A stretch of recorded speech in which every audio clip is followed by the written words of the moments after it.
का धन्यवाद देता हूँ। गोंडा जिले में समाजवादी नेताओं को और समाजवादी ताकत को हमेशा बढ़ाने का काम किया। हमें याद है कि जब मैं पहली रथ यात्रा से यहाँ आया था, उस समय पंडित सिंह जी उन्होंने एक शानदार और ऐतिहासिक कार्यक्रम उस जमाने में कराया था, और जो आज अरशद हमारे जिलाध्यक्ष हैं पार्टी के, इन्होंने युवजन सभा का एक कार्यक्रम किया था। उस कार्यक्रम में भी शामिल हुआ हूँ। उस समय से और नेताजी के समय से यहाँ के नेतृत्व, चाहे वो पंडित सिंह जी हों या और हमारी पार्टी के नेता जो हमारे बाईं तरफ बैठे हैं, इन सबसे लगाव हमेशा बना रहा। और कई ऐसे राजनीतिक मौके आए जहाँ पर गोंडा ने समाजवादियों को ऐतिहासिक जीत दिलाई। ये अलग बात है, पिछले चुनाव 22 का चुनाव अलग परिस्थितियों में हुआ। जो परिणाम समाजवादी पार्टी चाहती थी उस तरह परिणाम नहीं मिले।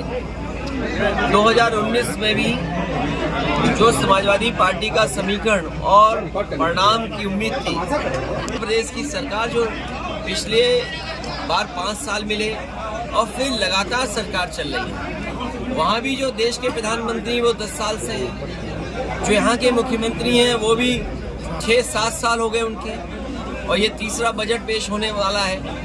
जो लोग जीरो टॉलरेंस का नारा देते हैं, जो लोग कहते हैं कि कानून व्यवस्था पर जीरो टॉलरेंस पॉलिसी है, और गोंडा के लोगों से क्या पूछना, बताओ, हंसिए से बैंक लूट ली, ये जीरो टॉलरेंस है। लगता है इनकी सरकार में कानून व्यवस्था जीरो हो गई, इनकी जीरो टॉलरेंस की पॉलिसी जीरो हो गई। और अस्पताल का हाल तो ये है, मुझे याद है एक रात में लगभग 11-11:15 बजे जग रहा था, और इसी गोंडा की एक खबर मैंने देखी टीवी पर जो चली कि एक श्रीवास्तव परिवार, उसके परिवार के सदस्य डॉक्टरों से लड़ रहे हैं, और डॉक्टर से कह रहे हैं कि तुमने इंजेक्शन लगा दिया मेरी परिवार के सदस्य जिसकी जान चली गई, वो गर्भवती महिला की। वो दिन और आज का दिन, बताओ स्वास्थ्य व्यवस्थाएं क्या है, बच्चों की कितनी जान जा रही है। अगर कोई गर्भवती महिला है, कोई पीड़ित है, बीमार है, क्या इलाज संभव है? और फिर भ्रष्टाचार का क्या बोलना। मैंने तो सदन में कहा, पहले भी कहा, फिर कहता हूँ, प्रेस के साथियों से भी कहा, और मैं फिर कहता हूँ कि आज उत्तर प्रदेश में सबसे बड़ा भूमाफिया कोई है तो भारतीय जनता पार्टी के तमाम नेता भूमाफियाओं का काम कर रहे हैं, जमीनें कब्जा कर रहे हैं।